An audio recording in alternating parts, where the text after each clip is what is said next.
Good morning. तर आज आहे माझा हॉस्पिटलमधला दुसरा दिवस. फरक एवढाच आहे की काल शिवांश होता, आज पिऊ आहे. सकाळी लवकर तयार होऊन आम्ही निघालो होतो हॉस्पिटलमध्ये. शिवांशला स्कूलमध्ये पाठवलं होतं. आता आम्ही शिवांशला काहीच कळू दिलं नव्हतं की आम्ही हॉस्पिटलमध्ये जाणार आहोत. आम्ही जर त्याला सांगितलं असतं तर तो स्कूलमध्येच गेला नसता. तर मस्तपैकी सकाळी सकाळी कोवळं ऊन पडलं होतं. पिऊची पण गाडीवर जाताना मस्ती चालू होती. आता यांनी तर पोट भरून नाश्ता केला होता. आजी उपाशी पोटी एक ब्लड टेस्ट होती, त्यामुळे मी काहीच खाल्लं नव्हतं. भूक तर खूप लागली होती, कारण सकाळी 1-2 तास झालं उठून की मला खूप जास्त भूक लागते. मला त्या बायकांचं नवल वाटते की ज्या उपवास करतात, दिवस दिवस कामं करतात आणि दिवसभर काही न खाता फक्त रात्री उपवास सोडतात. असो, प्रत्येकाच्या सवयीचा भाग असतो. आता आलो होतो हॉस्पिटलमध्ये, तर इथं खूप जास्त गर्दी होती. पण कितीही टाईम लागला तरी पिऊला काहीही घेणं देणं नव्हतं, कारण तिला खेळायसाठी भरपूर होतं इथं.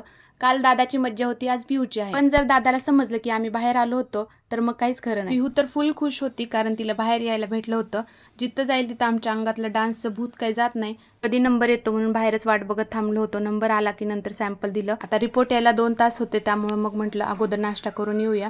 तोपर्यंत आमच्या मॅडमचं लक्ष आईस्क्रीमकडे गेलं होतं. तिला काय मी घेऊ दिलं नाहीत, कारण तिला अगोदरच सर्दी आहे. मस्तपैकी नाश्ता केला, मग म्हटलं लगेच खाली जाऊन थांबूया. वरती लिफ्टची वाट पाहत होतो, तोपर्यंत बाहेरचा हा व्ह्यू एन्जॉय केला. तर आता 11 वाजत आले होते, तरीही एवढं जास्त ट्रॅफिक होतं. पिऊ पण मस्तपैकी ट्रेन बघत बसली होती. आता लिफ्ट खाली जाताना ही जी मज्जा बघा.